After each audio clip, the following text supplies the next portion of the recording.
Assalamualaikum warahmatullahi wabarakatuh.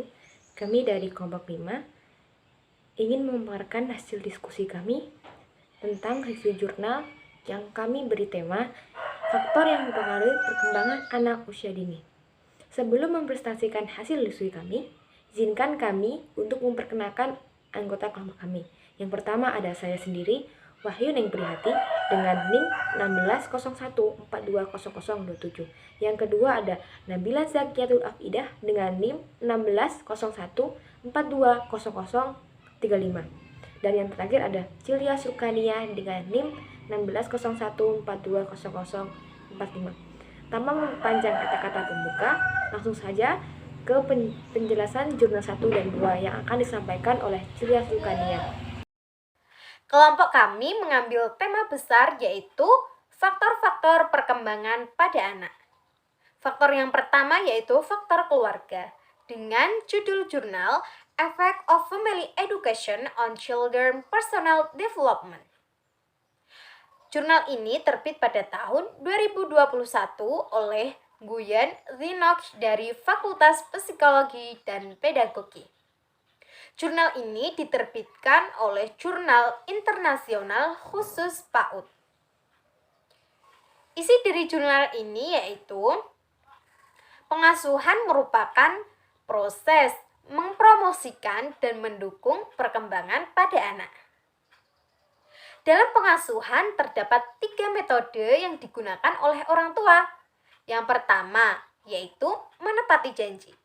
Yang kedua menerapkan kejujuran kepada anak. Nah, yang ketiga yaitu pendidikan menggunakan hukuman sesuai dengan kesalahan anak. Nah, selain 3 hal tersebut, anak juga diajarkan untuk saling menghormati dan menghargai orang lain. Pada masa kanak-kanak, keluarga adalah dunianya dan orang tua adalah idolanya. Dalam hal tersebut, timbullah dampak positif pada perkembangan anak, yaitu anak akan lebih cepat memahami apa yang dituturkan oleh keluarga. Melalui pendidikan, keluarga akan mencetak generasi yang berintegritas kepada masyarakat. Jurnal yang kedua yaitu The Effect of Maternal Education on Parenting and Early Childhood Development yang terbit pada tahun 2017 oleh Georgie Quartas.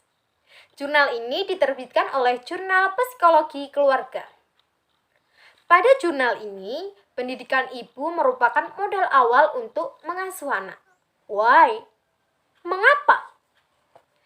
Karena pendidikan ibu merupakan keterampilan untuk mengembangkan perkembangan pada anak. Pada jurnal ini terdapat 3 praktik pola pengasuhan ibu berpendidikan. Yang pertama yaitu anak-anak dari ibu berpendidikan cenderung mendapatkan manfaat paparan yang lebih besar terhadap merangsang kesempatan belajar pada anak. Yang kedua yaitu pendidikan dapat meningkatkan kemampuan ibu untuk peka dalam mengasuh anaknya, sehingga mengurangi terjadinya kekerasan fisik pada anak. Yang ketiga yaitu pendidikan dapat meningkatkan kemungkinan para ibu-ibu untuk mendaftarkan anak-anak mereka dalam program PAUD. Pendidikan juga memiliki keuntungan ekonomi dan pengurangan jumlah keluarga miskin. Ibu akan menginvestasikan untuk pendidikan. Proporsi yang lebih tinggi dari ibu berpendidikan adalah mendaftarkan anak-anak mereka di PAUD. Dan pada akhirnya, ibu-ibu yang berpendidikan tinggi cenderung menyediakan lebih banyak variasi bahan pembelajaran dalam rumah dibandingkan dengan ibu yang berpendidikan rendah. Selanjutnya, jurnal yang ketiga. Jurnal ini berjudul tentang perkembangan anak selama COVID-19 melalui lensa teori kursus pendidikan. Diterbitkan pada tahun 2020. Nah, jadi jurnal ini berisi tentang dampak global dari pandemi COVID-19 yang masih jauh dari kata selesai. Dan dampaknya kemungkinan akan terasa selama beberapa tahun mendatang. ketika beberapa negara mengambil langkah yang hati-hati untuk membuka kembali bisnis, sekolah, dan institusi mereka, dan kembali ke kehidupan berpandemi yang lain, termasuk Amerika Serikat yang sedang berjuang melawan COVID-19 ini. Nah, prinsip-prinsip kunci teori perjalanan hidup ataupun lintasan perkembangan yang saling terkait antara transisi dan juga titik balik, kehidupan yang saling terkait, serta stratifikasi sosial, menyediakan kerangka kerja untuk menempatkan perkembangan anak-anak dan remaja dalam waktu sosiohistoris. Teori perjalanan hidup adalah lensa yang berguna untuk memahami dampak peristiwa seperti pandemi COVID-19 bagi perkembangan anak. Awalnya dipahami dan diterapkan pada dampak depresi hebat. Namun, perspektif dalam perjalanan hidup berpendapat bahwa kekuatan sejarah memiliki lintasan sosial, keluarga, pendidikan, dan juga pekerjaan. Mereka pada gilirannya mempengaruhi perilaku dan jalur perkembangan tertentu. Prinsip-prinsip ini juga menyarankan bahwa kita harus memperhatikan waktu perkembangan serta lintasan perkembangan yang berkembang setelah pandemi global ini, serta tak lupa faktor-faktor yang melindungi ataupun memperburuk efek merugikan pandemi. Nah, teori perjalanan hidup ini dapat membantu penyelidikan penelitian ilmuwan untuk menginformasikan kebijakan dan praktik yang mengurangi konsekuensi buruk pandemi bagi anak-anak dan juga remaja. Selanjutnya, jurnal keempat. Jurnal ini berjudul Potensi Dampak Pandemi COVID-19 pada Pertumbuhan dan Perkembangan Anak Ditinjau dari Sistematis. Diterbitkan pada tahun 2021. Jurnal ini berisi tentang pandemi COVID-19 yang mengakibatkan perkembangan pada anak mengalami gangguan. Contohnya, banyak dari anak-anak yang mengalami depresi. Banyak peneliti yang melakukan riset dari berbagai negara cara tentang dampak COVID-19 dalam perkembangan anak. Wang mengemukakan bahwa dari negara Cina menyatakan sekitar 67,4% anak-anak mengalami gangguan kecemasan. Kemudian, Sharp mengemukakan di negara Afrika Selatan menyatakan bahwa kurang lebih 31% anak-anak yatim mengalami gangguan kecemasan. Pandemi COVID-19 ini telah menghasilkan tingkat morbiditas dan mortalitas yang tinggi dalam populasi global, 39 serta faktor risiko untuk pertumbuhan dan perkembangan yang sehat di antara anak-anak. Peningkatan stres orang tua, penangguhan kegiatan kelas, tindakan isolasi sosial, risiko gizi, paparan anak-anak terhadap stres beracun, terutama di rumah yang sebelumnya tidak terstruktur, serta kurangnya aktivitas fisik adalah beberapa faktor ditemukan dalam literatur. Dalam menghadapi pandemi seperti ini, penciptaan kegiatan untuk meningkatkan kesehatan dan perkembangan yang sehat, serta mencegah stres beracun menjadi prioritas dalam rangka meningkatkan individu kesehatan anak-anak dan remaja serta keluarga mereka, kesehatan masyarakat, dan kapasitas intelektual dan kerja individu-individu ini dalam jangka panjang dengan hasil ekonomi serta sosial yang positif untuk setiap negara, yang mana bertujuan untuk memastikan bahwa SDGs telah terpenuhi. Selanjutnya, jurnal yang kelima, yaitu dengan judul Analisis Kartun yang disiapkan untuk masa anak usia dini ditinjau dari perkembangan anak. Penulis jurnal yaitu Suat KOL, tahun terbit jurnal 2021, dengan halaman 346 sampai 358. Tujuan dari penelitian ini sendiri yaitu penelitian ini bertujuan untuk mengungkapkan pengaruh kartun yang diproduksi untuk anak usia dini terhadap perkembangan anak dengan memperhatikan parameter-parameter yang ditentukan. Mempertimbangkan waktu yang dihabiskan anak-anak dengan peralatan teknologi, terutama dengan televisi, dan juga mempertimbangkan efek positif negatif dari televisi terhadap perkembangan anak-anak. Adapun isi jurnal ini ialah kesesuaian dan kualitas grafik atau suara atau musik dari kartun-kartun yang menjadi bahan kajian yang diteliti.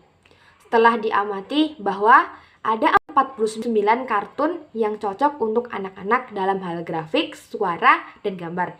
Dapat dikatakan bahwa grafik yang digunakan dalam kartun memiliki kualitas yang menarik minat anak dan dapat dimengerti. Disimpulkan, 17 kartun sesuai dari segi grafis, suara, dan gambar. Sedangkan 5 kartun tidak sesuai. Pada evaluasi kedua, apakah konten yang dibuat cocok untuk anak-anak? Nah, terungkap 42 kartun sesuai isinya, sedangkan 15 diantaranya sebagian sesuai dan 14 tidak sesuai dengan anak-anak. Nah, pada evaluasi ketiga, kartun apakah cocok dengan budaya Turki, dan hasilnya 26 kartun memiliki objek untuk budaya Turki dan 45 kartun tidak sesuai unsur kebudayaan Turki. Jurnal yang terakhir dengan judul Faktor Ibu dan Bayi yang terkait dengan perkembangan anak di Ceará, Brazil, studi berbasis populasi. Penulis dari jurnal ini adalah Hermano L. Rothschild, Christopher L. Zetfield, Ivano J. M. Light, dan kawan-kawan, dengan nama jurnal Perkembangan Anak. Jurnal ini terbit pada tahun 2021.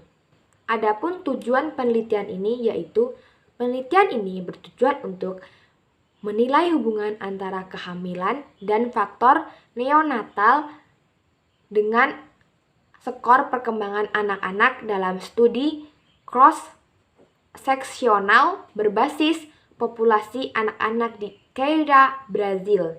Isi jurnal ini sendiri adalah sebanyak 3.566 anak terdaftar. Di antara faktor-faktor kehamilan, anak-anak yang ibunya tidak menerima suplementasi asam folat selama kehamilan memiliki skor motorik halus dan pemecahan masalah yang lebih rendah. Adapun faktor neonatal, BBLR dikaitkan dengan 0,14 standar devisi atau SD. Komunikasi yang lebih rendah. Dalam kurung C1 95% sampai 0,26,0,2. 0,24 SD lebih rendah dalam kurung 95% C1 sama dengan 0,44,0,04. Motorik halus dan 0,31 SD lebih rendah.